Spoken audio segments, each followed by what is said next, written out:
নমস্কাৰ অসমবাসী ৰাইজ, যোৰহাটবাসী ৰাইজ। এয়া এটা মই সৰু চেষ্টা কৰিছোঁ ব্লগ বনাবলৈ।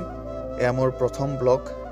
মই চন্দন, যোৰহাটৰ পৰা। আচলতে মই এজন ড্ৰাইভাৰ হয় আৰু আপোনালোকক জনাবলৈ পাই মই সুখী। অসম তথা নৰ্থ ইষ্টৰ সকলোখিনি ৰাজ্য মই দেখুৱাবলৈ চেষ্টা কৰিম সৰু সৰু ভিডিঅ'ৰ জৰিয়তে, কাৰণ মই এজন ড্ৰাইভাৰ হয় আৰু সকলো ঠাই মই গৈয়ে থাকোঁ।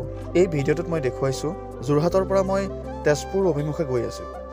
গৈ থাকোঁতেই আমাৰ যোৰহাটৰ পৰা দেৰগাঁও, নুমলীগড়লৈকে যিটো ৰাস্তা, সেই ৰাস্তা পৰিৱেশটো চাওক কিমান সুন্দৰ। আৰু মই লগতে আপোনালোকক দেখুৱাই যাম আমাৰ ড্ৰাইভাৰসকলৰ আচল জীৱনটোনো কেনেকুৱা।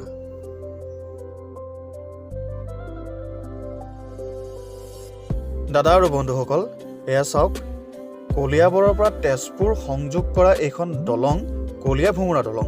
দেখিছেনে? ৰাতিপুৱা কিমান সুন্দৰ পৰিৱেশ। আৰু লগতে কলীয়াভোমোৰা সেতু অসমৰ শোণিতপুৰ আৰু নগাঁও জিলাৰ মাজত অৱস্থিত। ব্ৰহ্মপুত্ৰ নদীৰ ওপৰত অৱস্থিত এই দলংখনৰ আধাৰশিলাৰ তদানীতন্ত্ৰ প্ৰধানমন্ত্ৰী মোৰাৰজী দেশাই 1978 চনত স্থাপন কৰে।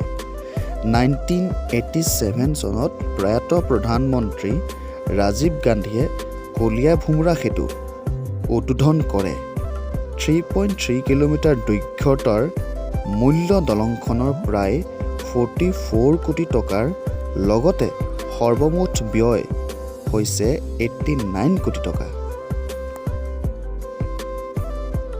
দাদা আৰু বন্ধুসকল, এয়া মই আহি পালোহি ছাৰৰ গাঁওখনলৈ, ছাৰক ৰিচিভ কৰিবলৈ। এই গাঁওখনৰ নাম হৈছে মাজবাট।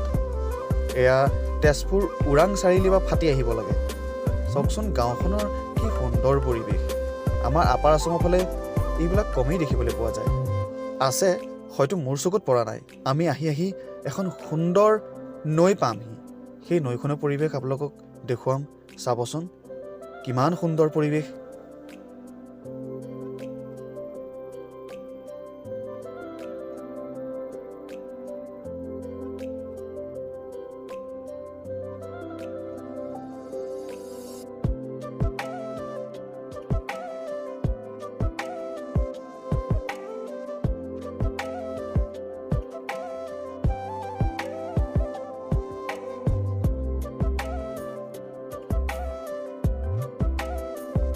এইখনে সেইখন মৰম লগা নৈখন।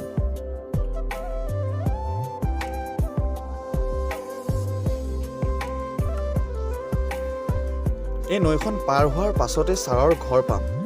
ছাৰৰ ঘৰ পাই ছাৰক মই ৰিচিভ কৰি বেক টু যোৰহাট। আজিলৈ ইমানতেই সমাপ্ত কৰিছোঁ।